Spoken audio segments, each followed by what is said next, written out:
Well, okay, guys, welcome. And it's me, it's Jay, and I just got back from Comic-Con. And, this is welcome back to my channel where we discuss the popular culture of the 70s, 80s, and 90s. Yeah, I'm a little bit out of my routine, so I'm just getting everything back to normal. This is probably my second live stream ever, so please forgive me for all the mistakes I'm going to be making. Just wanted to, sit down and just sort of recover, for the most part, from this whole almost week-long trip down to San Diego. And just wanted to really give a small overview as to, some of the things that have been happening, how the trip went a little bit. I just want to touch on a few things. I really want to go over that in depth in another live stream. I really didn't announce this live stream very well. I think I posted yesterday's video, and at the end of that video, I sort of, talked about how I want to do a live stream. So this video is more of an announcement video, just talking a little bit more about, my future live streams and things that are going to be happening. Some announcements that I really want to make about the channel, and some of the future plans that I have about my YouTube videos and things along those lines. But I guess first and foremost, we should really talk about my trip. Again, I'm not going to touch too much in depth. I have a lot of other videos which I want to plan for some of the reviews that I got from some of the swag that I was able to pick up. And I really want to talk a little bit more about how the trip went and some of the things that happened on the trip on other videos. For now, I'm just going to talk briefly about what it was like being in San Diego this year. This is my second year going. The first time I went with Angel, who was a great asset to me. She's really the one who wanted to go, and I was just kind of like tagging along. But yeah, she was able to get us into the Star Trek premiere, a whole bunch of stuff. I've covered a couple of those things in the last live stream that I did a few weeks ago. Also, just out of curiosity, I do have the chat window. It's sort of right here. I know you can't see it, but if anybody wants to try and interact with me, you're more than welcome to type in this box here, and we'll try and create a dialogue. As a matter of fact, let me see if I can get that running. Bear with me for a second. This is a whole new adventure for me, guys. I've never actually done too much live streaming, so it's one of those things where I'm kind of learning as I go along, and I hope that you guys will bear with me. The whole one person is watching. Okay, let's see what I'm doing here. Come on. There we go. And let's try and get this out. Alright, there we are. Alright. So, again, if anybody wants to give me a shout-out or anything like that, go ahead and do that. What I'm going to do is I'm just going to see if this works. I doubt anyone's actually out there really listening to this particular stream, but heck, if you stumble upon the stream, you want to say hi, please do. So, hey, out there. Let's see if that actually goes through. Hey, it works. That's awesome. So, if you guys want to throw up some chats or say what's up, please do. Just to start maybe a dialogue or whatever. And yeah, let's get on with it. So the overall trip to San Diego is obviously a long one. It's about 4 or 5 hours here from Toronto on a plane. So I think some of you who actually watched the video for day one, you saw that we got on the plane in the morning, and yeah, it was fun for us because the plane itself, it was a brand new plane for Air Canada. I mean, I've never seen that type of plane before, and I sort of made a tiny little mention that that plane was brand new. I'm it's probably been in service for a year or whatever, but in terms of my experience with Air Canada, it definitely was brand new. That plane was gorgeous. It had like a lot of seats for a lot of passengers and a lot of leg room compared to other flights that I've been in on, and yeah, it was just a whole lot of fun. Um,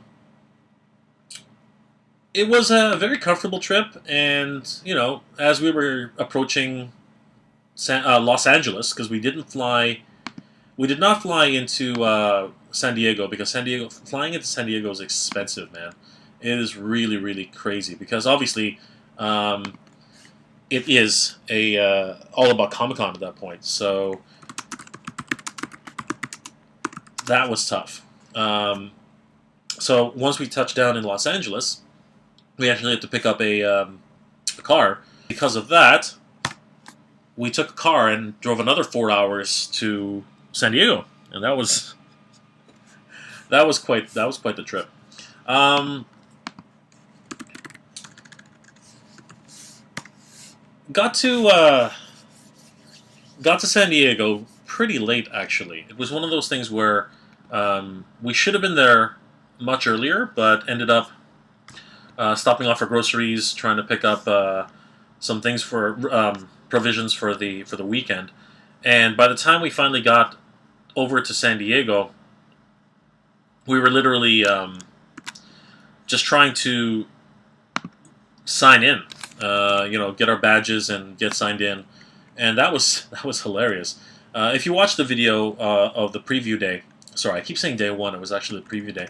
You'll notice that we were rushing all over the place trying to get signed in, trying to get our bags, and then trying to actually attend the event. But once we were in, it was pretty straightforward. We could take a look at some of the panels and well, not the panels. There weren't that many panels today, but we could take a look at the exhibit floor and find out some of the early giveaways that they were giving away. I think I picked up, if I remember properly, it was a Black Panther poster, which was really cool, and saw the Gene Roddenberry booth. That was really neat, and yeah, it was a lot of different things which were available to us to actually pick up and interact with. Now, preview day, of course, is okay. I can see Graphic Fire. Hey, what's up, Graphic Fire? Good to see you. Thanks for here, let me just say it. Hey, dude. This thing's actually working. I'm very impressed, and I set this up myself. I'm really happy about that. Ha ha ha ha. So yeah, I'm not too technically inclined when it comes to YouTube. So the fact that I'm actually able to see and interact with certain people is really neat. I really appreciate everybody who's who's joining us on this on the channel right now. Again, if you have any questions or comments or something you want to ask me about, about the trip or anything like that, apparently this little thing is working right now. I can actually see Graphic Fire just said what's up, so that's always fun. Yeah, so the overall trip. Let's just move on from what I was talking about. The overall trip itself was fun. San Diego's a gorgeous city. I don't know if many of us have been down there. Being Canadian, it's one of those things where, we have 4 different seasons, but I think in San Diego it's just hotter, cool, or perhaps cold, because it's gorgeous down there. The city itself, full of palm trees. The Gaslamp district, where just by where the convention center is, very, very cool. You can just basically walk, and there are restaurants all over the place, bars. Yeah, just a beautiful city. And I really wish I had more time to spend in the downtown core, because it really is a place where if I had more time to explore, I think I'd really enjoy finding out all the little nooks and quirks and places where to eat and just hang out with different people. I really wanted to find a coffee shop down there. Coffee culture here in Canada is very, very, condensed. I mean, we have Starbucks, we have Tim Hortons, we have Second Cup, and all the other players like uh, country style. And our culture is basically to hang out and talk and converse with friends, or just sometimes they just pull out your laptop and just relax and get some work done. I think they have a very different culture in San Diego, where everyone likes to walk and just converse with each other, and it's a very open type of culture down there, which is really really cool. And of course, their weather is much more kind. I guess 6 months of the year compared to us, where we have the cold and we have the fall and we have the spring, summer, and then it just keeps rotating over and over again. Yeah, whereas I think you can probably just surf there every year, all year round. Um, the show itself is interesting. Last year was very much a lot of fun to interact with. I spent a lot of time at the. I spent a lot of time on the show floor, the convention floor, mainly because they're one of the places where a lot of different companies launch their products. So it's always good to be down there and to see the newest releases for 2017. 2016 was no different. I really enjoyed seeing some of the new toys that were coming out, some of the new products that were being released. And, one of the great things that they always do every year is they have swag. They had, free giveaways from different companies. And as you can see, I was able to pick up 3 very different fans. These 2 are from the same company. They were from Tamashii Nation, as you can see there, which was really cool. They release they're distributors of like Dragon Ball toys, and I didn't know this, but they actually are also distributing the Solo Chokugen Pacific Rim series, which is really cool for me. And of course, as you know, some of you of my viewers here, they know that I collect a lot of Solo Chokugen stuff, so that was really awesome. And then, of course, randomly across the street, people Safe San Diego. I guess it's an initiative, some sort of city initiative for to be a superhero in real life, and it's all about keeping kids safe, during the day of the Comic Con. So it talks about hotel safety, warning signs about how kids are being abused, things like that. So kind of cool.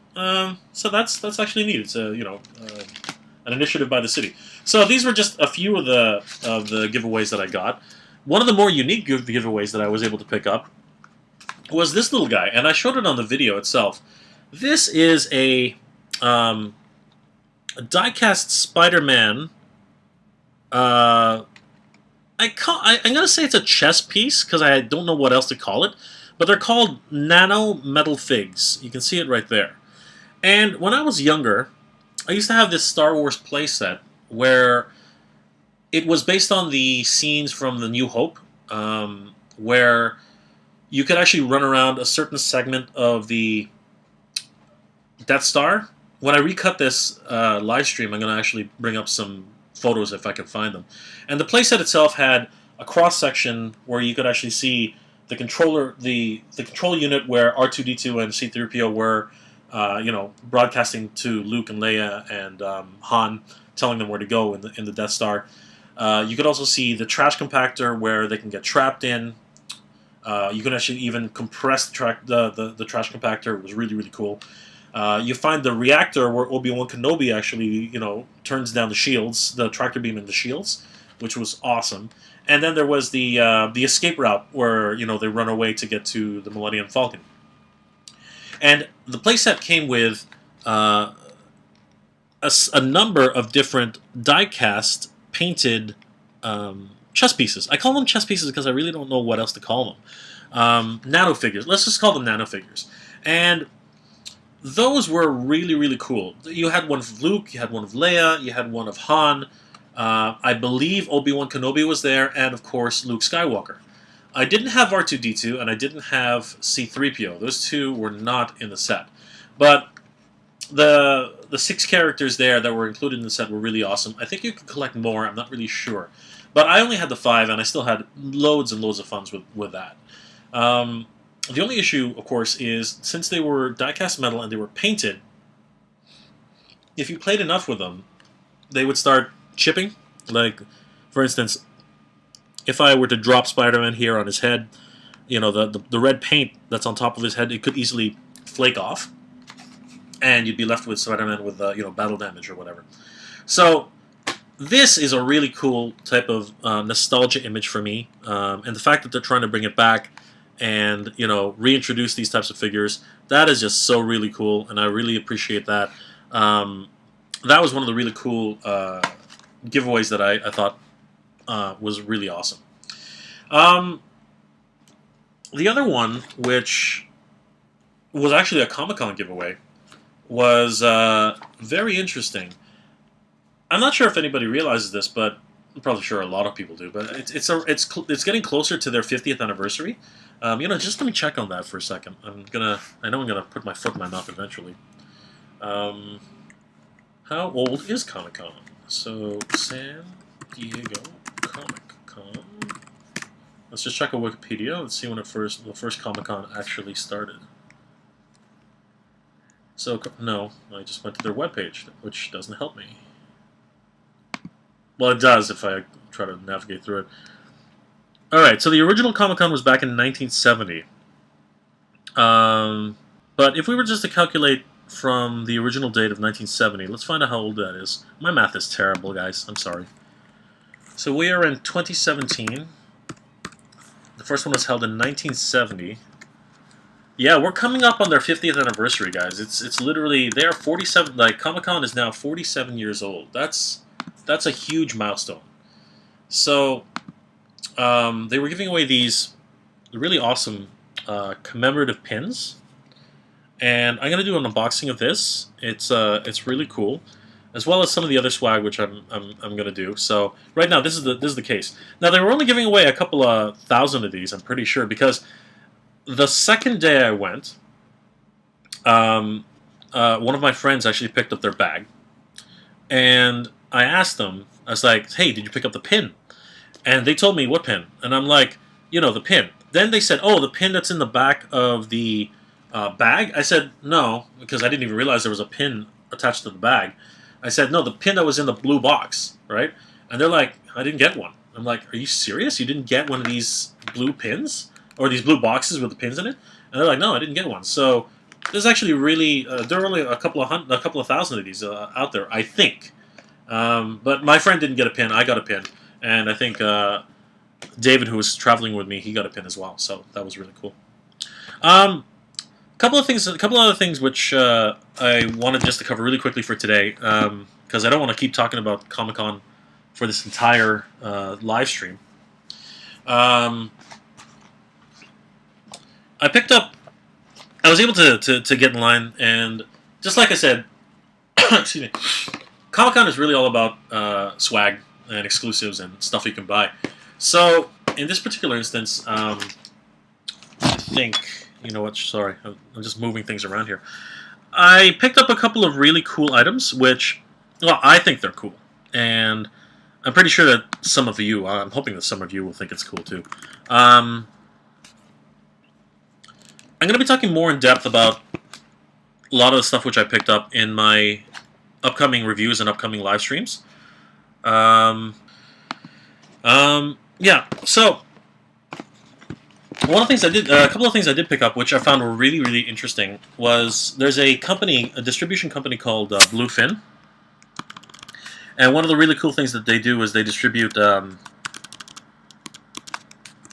lot of anime related materials and some exclusives from Japanese distributors and stuff like that. But one of the things that they were featuring were these Dragon Ball Z scanners. Now, if you're a Dragon Ball Z fan, you're gonna probably remember these. These were worn by Vegeta and his companion. I can't remember his companion's name anymore. When they first got to Earth, and they use them to measure the power levels of well, I guess here in North America we call them the Z fighters, and this is obviously made famous by Vegeta's declaration that it's over 9,000, right? It's over 9,000! So these were actually, being released at Comic-Con. Not released, sorry. They were featured at Bluefin's booth. Now, I got a couple of these. These ones were These ones are just peripherals. They're just toys. And they have, what's it called?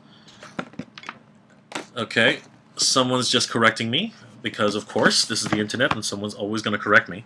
And I don't mind that. You can correct me. Go ahead. It's not a big deal. What are we saying here? According to Graphic Fire... Sorry, guys. I just got to bring up the chat window, because I just noticed that on the screen my chat window was closed, because I'm not very proficient at this streaming thing, so unfortunately I closed my chat window. Okay, come on. 1 second, I will answer your question. I just gotta find out where... There it is. So... One more time. Okay, so it's Graphic Fire again. And it says... He's telling me... Alright, Graphic Fire is reminding me that... Does it have over 9,000 etched in the clear plastic? That would be a good detail. Alright, so... Obviously, when I said 4,000, it wasn't 4,000. It was actually 9,000. And to answer Graphic Fire's question, no. The actual... this version of the toy is only a sort of cosplay kind of thing, where it literally is just... You can see here, there's nothing on the lens. Actually, I really don't know. I'm going to be doing an unboxing of these. So Graphic Fire, I'm going to unbox these, and I'm going to take a detailed look as to what's inside of them. But for now, as far as I can see from the case, it seems to be just a clear plastic. And these come in two different colors, green and red. And I think I have green and blue. Sorry, they come in more than two colors. It's green, red, and blue. I have red and blue. So I'm going to do an unboxing of this to find out. So I will find out for you, Graphic Fire, whether or not it has an etched 9,000 on it. But because these are a Japanese release, I do believe, if I'm not mistaken, that his power levels over 9,000 was actually a misprint or a misquote in the anime, the American localization of the anime. So it actually might be a different gauge. It might actually be a different number in the lens, if it even is one. So one other thing I wanted to mention is I was able to pick up. There are several versions of this, but I was able to pick up the no sound and then the electronic version with sound. Now this is the one I was talking about. It's blue. So this is interesting. And to make it even more interesting, this version, even though you just think whatever, it makes sound, okay, but it actually has the ability to read cards. I don't know if you can see that. Let's see if I can zoom in there. Yeah, so it comes with 2 power level cards. So let's say here you have Trunks, and you have, I think that's Goku. So this will actually read the power levels of Trunks or Goku.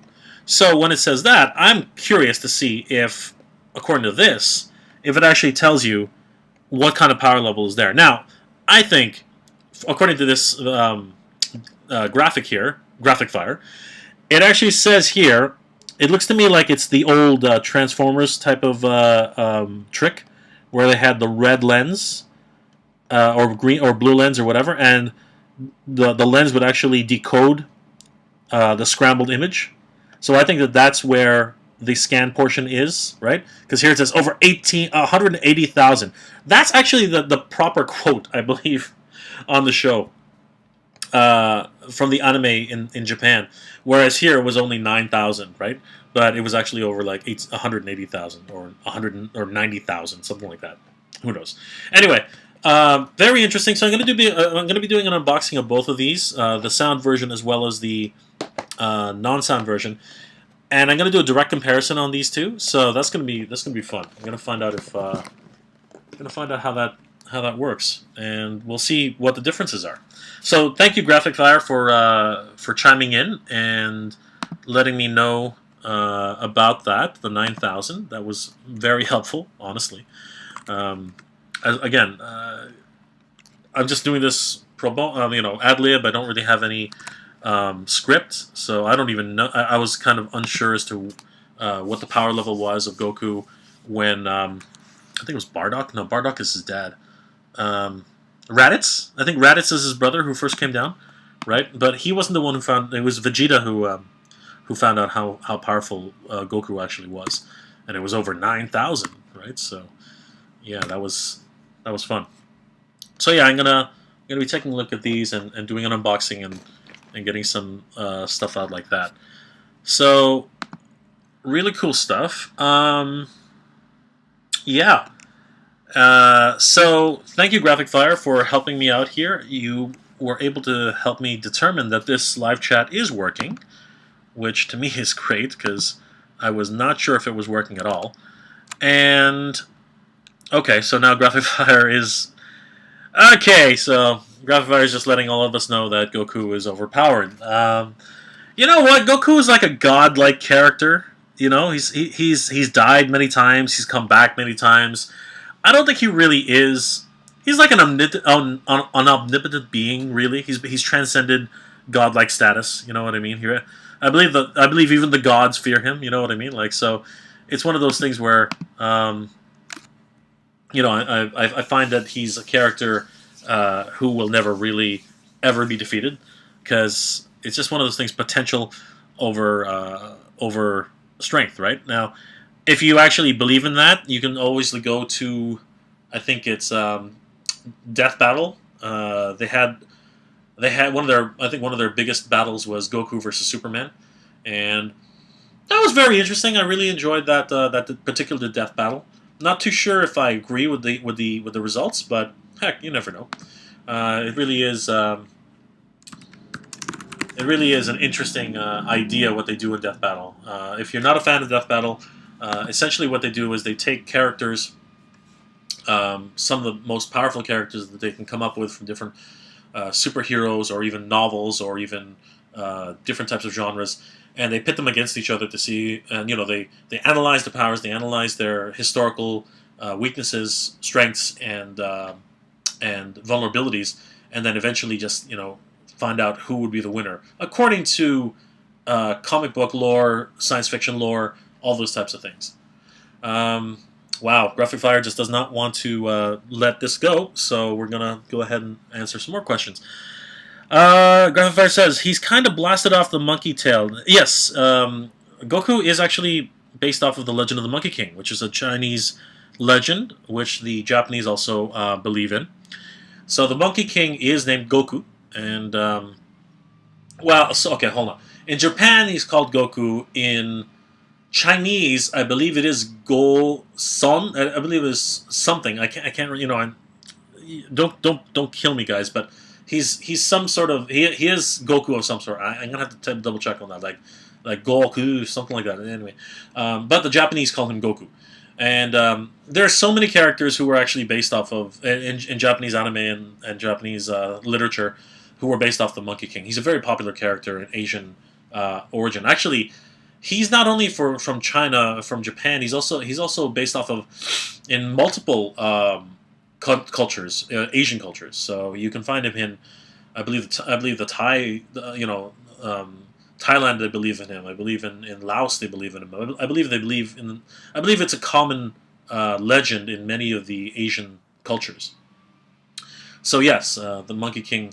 If I'm not mistaken, no, I know that Goku is actually based off of the Monkey King, loosely.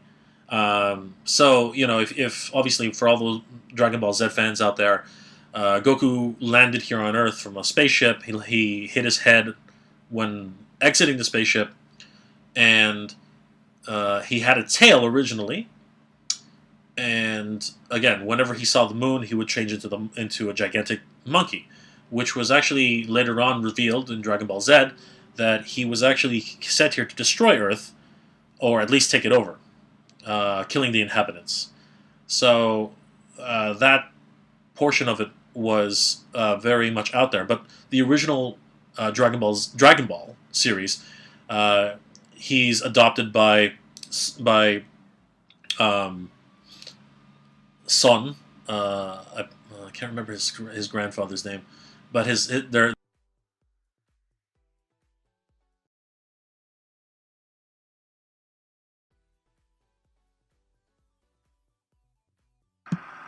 How's that? I think I got it back. Graphic Fire, how about now? Is it too loud?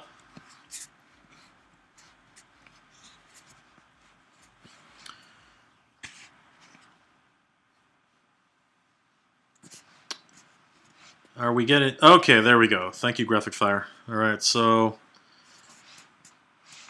All right. Don't do that. Okay, so... Sorry, guys, I think we're gonna wrap it up. Yeah, so in closing... I'm sorry, guys. It's hard to... This is not where I'm supposed to be. All right. So in closing, I just wanted to make a few announcements. So I want to do a few more of these live streams. I think they're very interesting. And actually, I would like to thank Graphic Fire for letting me know about this great platform called OBS. I'm learning a lot more about it. I just talked this live stream thing was brand new. I just activated it. It's actually working, which is kind of neat. And actually, I'm gonna leave a link in the description below as to how I got this to work on OBS, if anybody's interested. So yeah, for the next couple of, I guess over the course of this week and maybe bleeding over to next week, I'm gonna be doing some reviews on all of the amazing stuff that I was able to pick up over the weekend at Comic-Con. I also want to do some more interactive live streams like this. You know, thank you, Graphic Fire, for coming on board and actually interacting with me. I'd like to be able to do this more with a lot of other of my followers. I think this is going to be a really cool addition to the channel. And actually, Graphic Fire, if you could just let me know, is there a lag on the audio? I don't know if it's actually working or not. I remember when I first tested this out, there was a huge lag, whereas my last live stream was actually really good. There was actually no lag at all. But again, I am just still learning about this this live stream stuff. It's really neat, I think, and I really do want to do more of this. Maybe do a Q&A session every Thursday or Friday. So there is no lag, which is awesome. Thank you very much, Graphic Fire, for letting me know that. And again, I don't think we have much participation in this one because I didn't really make any announcements properly. And this will actually be my announcement that I'm looking to make more of these live streams. Probably, if anything, I want to try and do it once a week or maybe once every 2 weeks, something like that. At least, trying to get into a routine kind of situation where, I can talk with you guys and we can start, conversing about different things that happen over the course of the week, or perhaps some of the new collections that I'm looking into. I want to start talking about video games as well. Castlevania just released a Netflix series, which I just finished watching, and I really want to start talking about that. I think that the direction they're going in is interesting, and I do want to talk a little bit about the way anime works and how budgeting is for anime, because I think that some of you will find that interesting as well. So anyway, I really want to thank everybody, especially Graphic Fire, for participating today and for tuning in for my live stream. This is again my third attempt, and already I've added some chat. So I think I'm actually making some progress. If anything, please leave some comments in the comment section below. Tell me how I did today. Tell me if this is something which is interesting you. If I'm too loud, if the audio on the sound in the background is too loud. Yeah, keep giving me some feedback, guys. I really appreciate that. And I really would appreciate if anyone wants to do some chatting and discussing and talking about things about the channel and how I can improve and things like that. I really would appreciate any sort of feedback that you guys can give me. Okay, guys, as always, for this particular video, if you enjoyed this, please leave a like. It really helps me out. If you have any comments or questions about the channel, anything about my recent trip to Comic-Con, some things that you'd like me to review, like anime, comics, toys, collectibles, or anything like that, please leave that in the comment section below. And like always, guys, thank you very much for watching. Geek proud.